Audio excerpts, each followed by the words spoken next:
માનવતા charitable trust હંમેશા લોકોની સાથે રહે છે, પરિવારથી વિખરેલા હોય કે પરિવારવાળા હોય. આજે એવી જ રીતના અજય ઉર્ફે પોપટ લગભગ મારા કોન્ટેક્ટમાં 2 વર્ષથી છે અને હું જ્યારે બી આણંદ આવે મારી પાસે ત્યારે એને હું પેનો છે, કશી વેચવાની વસ્તુઓને લાયેલું અને એનું પોતાનું ગુજરાન ચલાવે છે. તારાપુરમાં ઝૂંપડપટ્ટીમાં રહે છે. એ લોકોને ભણાવવાની પણ જવાબદારી મેં લીધી છે અને ભણાવવા પણ મૂક્યા છે. શું નામ છે બેટા તારું? અજય ઉર્ફે પોપટ. ક્યાં જઉં છું ભણવા તું? બ્રાન્ચ શાળામાં, તારાપુર પ્રાથમિક શાળા બ્રાન્ચ. કોણે મુકાયા તને? તમે? મેં ભણવા મૂક્યા છે ને? તમે 3 ભાઈઓ મૂકો છો ને? તારા પપ્પા શું કરે છે?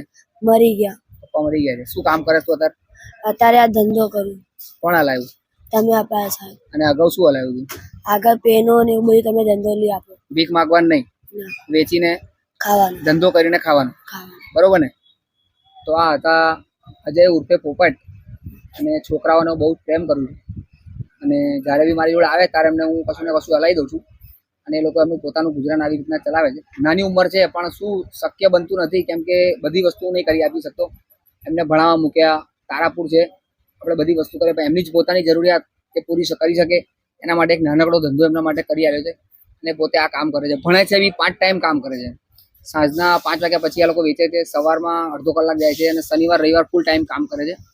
તો આ કામ તમને મારું સારું લાગ્યું હોય તો આપ સૌ મારા વિડીયોને શેર કરજો, લોકો સુધી પહોંચાડજો અને આવું સપોર્ટ કરવા માંગતા હોય તો આવા છોકરાઓ જે વેચતા હોય એમની પાસેથી જરૂર આ વસ્તુ ખરીદજો અને ખાસ કરીને તારાપુર જાઓ તો અવશ્ય એની પાસેથી લેજો. અજય ઉર્ફે પોપટ થી ઓળખાય છે.